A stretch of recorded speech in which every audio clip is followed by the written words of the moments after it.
Hello, my name is Talisha Smith, and I am doing this video for the class U522, given by Laura Schaefer Metcalf, Curriculum Design Theories. I have the unique opportunity to teach two different types of classes. I have some performing arts classes where we have concerts quarterly, and that allows me to see a beginning and an end. It's very much product-based. My other classroom is in a classroom with desks, and my job is to increase the ability of the students to learn.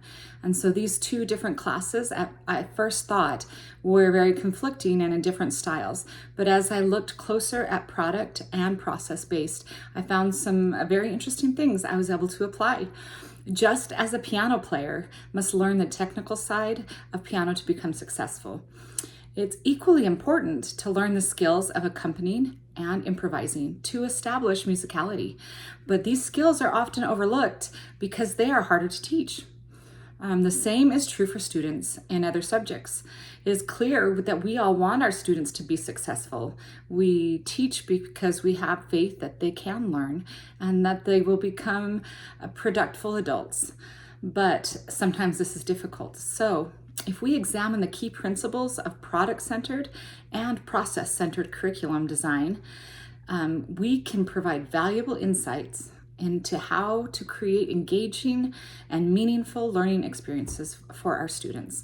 So really quickly, I wanted to run you through the process-based.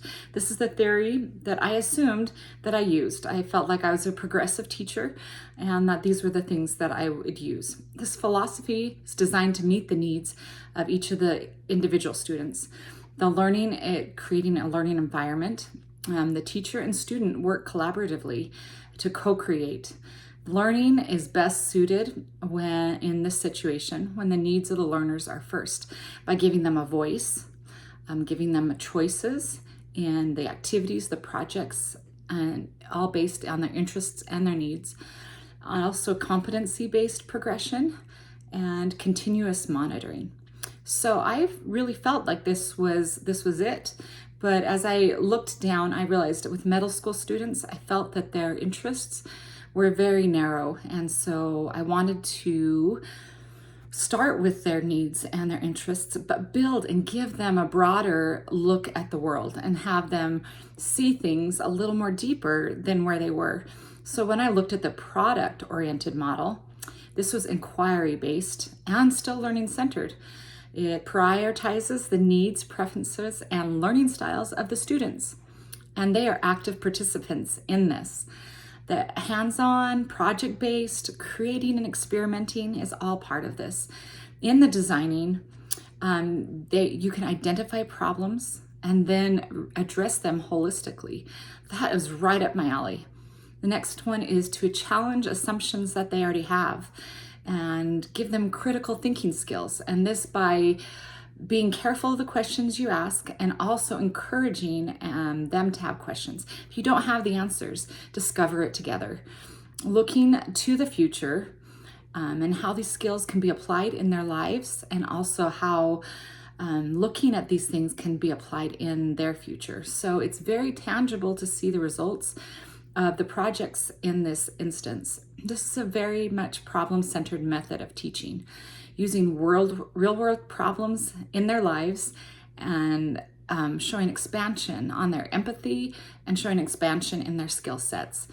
Cognitivism was an unlikely link that I put together, but as I did, I could see that the focus on application, or how the students internalize the material, went with the mental processes being developed, looking at their perception and developing their memory, their language skills, and their problem-solving skills.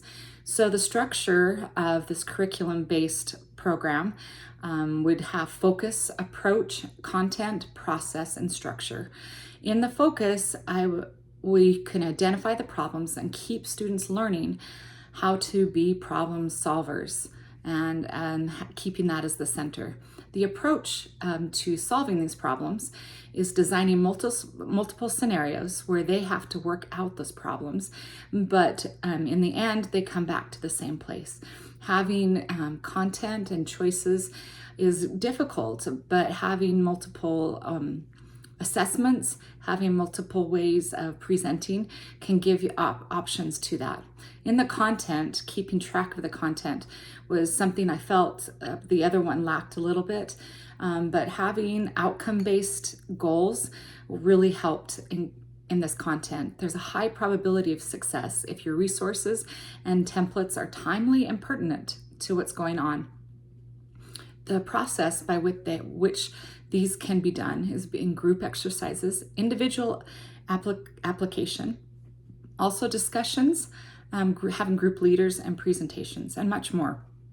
So cognitivism was one of the parts that I saw really did fit. In conclusion, it's important to realize that no child is the same, but there is an opportunity to keep the structure while focusing and giving the kids an engaging environment where they can feel like they are needed, wanted, and that they can feel their minds being stimulated with the learning going with them. I appreciate the opportunity to explore this with you. Thank you.